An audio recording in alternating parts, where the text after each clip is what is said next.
Hello, in this video we will be learning easy ways to remember the components of classical conditioning. And there are a lot of people who did research on classical conditioning, but in this video we're only going to discuss Pavlov and Watson. And in our last video we learned operant conditioning, which was based on rewards and punishments. And remember, with our examples, we used the research from who? Do anyone remember? Who did we talk about? We talked about Skinner and Thorndike, if you don't remember. It's okay. You can go back and watch the video. I went over some helpful ways to remember operant conditioning. So now this is something different. This is classical conditioning. So we want to think of pairs. We want to think of automatic. We want to think of spontaneous recovery during extinction. We want to think of stimulus, discrimination, and habituation. Now with Pavlov, something to remember, dogs and saliva. What did that mean, dogs and saliva? Well, he measured the dog's saliva. Whenever he brought out food, he noticed that they salivated like easily, and he didn't know why. So he paired the food with the bell, which we'll learn about that. But remember, we're learning about classical conditioning, which is based on pairing. So then what about Watson? Little Albert, that was a baby that little Albert used in his experiment, and he taught the baby how to fear loud noises and also white animals. Anything that was white. So we'll learn about that, because once little Albert was afraid of the white rats or the white Santa Claus, the white toys, Watson paired it with the noise. Remember, working on pairing. So now anytime when little Albert heard a noise, he would jump, just like he did with the white animals. Okay, because they had to pair it, right? Loud noises make you jump, so you pair it with something else. Then you see something else, and it make you jump because you think of what was paired with it. Okay, so I know that may sound confusing, but don't worry. We're going to talk about this now. So in classical conditioning, like I said, we're going to work with Pavlov and Watson. So when we think of conditioning, we're going to use some letters. Let's make this really easy. And because of time, let's just get started. So we have the U.S. and I'll put a code at the bottom. So the U.S. is our food, okay? So we're going to take the U.S. to the U.R. And our U.S. is our unconditioned stimulus. That's something that makes the dog salivatate without you provoking it. That's what's going to make the behavior change normally. Okay, so we have the food. Then we have the salivation. Okay, so that's the first thing. And remember, this is before we condition it, because we have to pair. So we're noticing when the food is brought in, the dogs automatically salivatate.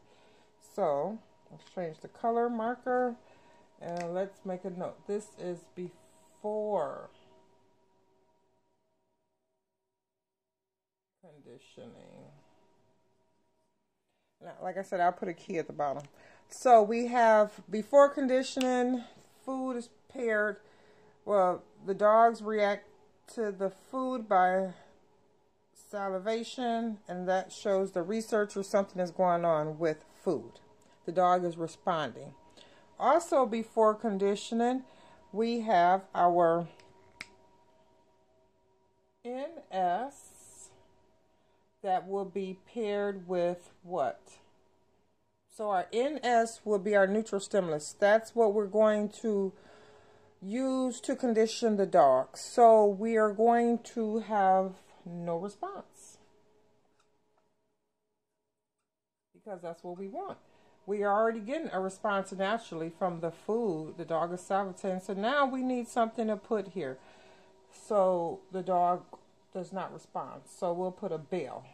So the bell, that does nothing. So does Oops, nothing.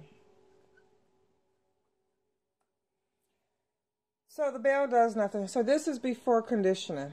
Okay, so now we're going to look at what happens during conditioning. So we are pairing the food and the bell, because the food is bringing about salivation, so saliva. So the food is making the dog salivate, and that's natural. So now we pair it with the bell. We're going to pair the food, the bell, food, bell. Because right now the bell, the dog does nothing. You can ring the bell, he does nothing. So we need to provoke the same response. So now during conditioning,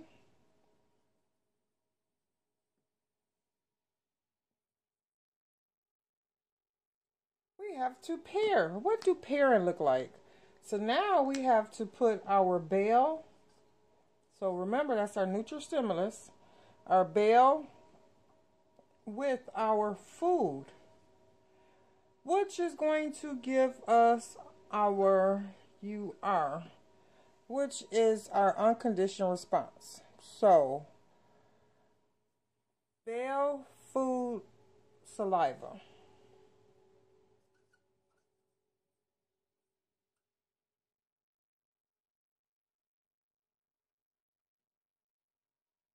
So now this right here becomes this. So our neutral stimulus is conditioned now, right? So it will be our conditioned stimulus, but now it's like a food item, because the dog is going to respond as if it's food every time he hears the bell, because we paired this up several times. Bell plus food, we got saliva. Bell plus food, we got saliva. Bell plus food, got saliva. So now our NS becomes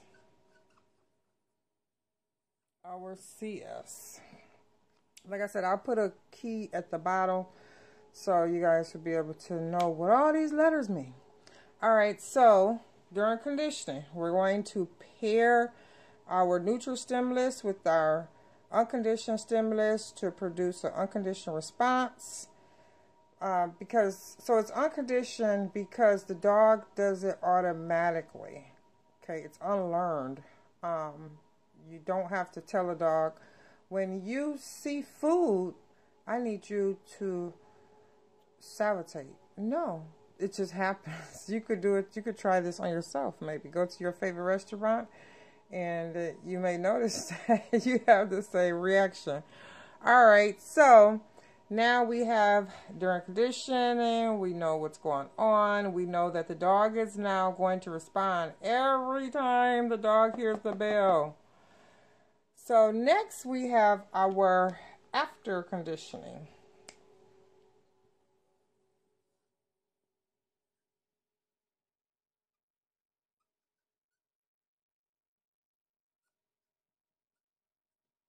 Now we have after conditioning. And this is the final step. So after conditioning, we have our conditioned stimulus.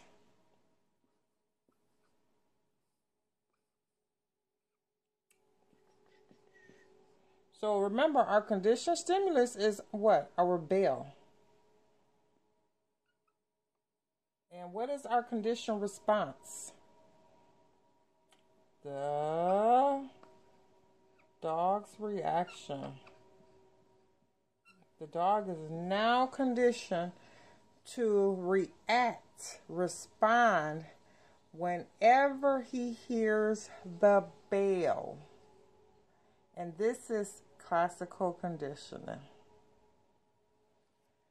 So let's use some examples, and I want to talk a little bit about classical conditioning and how you can condition the baby right here.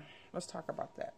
So we have a white rat, which is our conditioned stimulus, and we are going to pair it with a loud noise, which is our unconditioned stimulus, because remember, our unconditioned stimulus gets a response. So a natural response. So that's the fear reaction, right?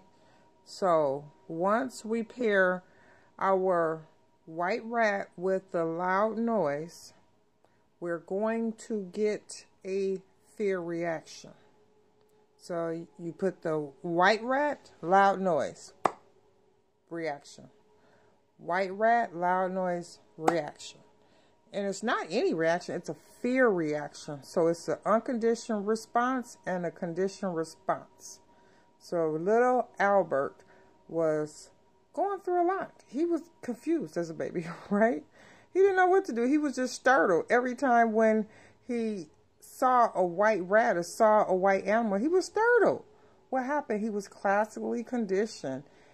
And what also happened was something called stimulus generalization, because anything white made little Albert startle because of classical conditioning. It could be a snowman, a rabbit, anything white and fuzzy.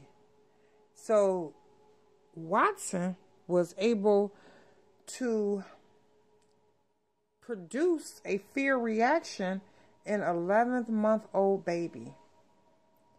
So as we go back and look at everything, remember, in classical conditioning, learning is based on pairing.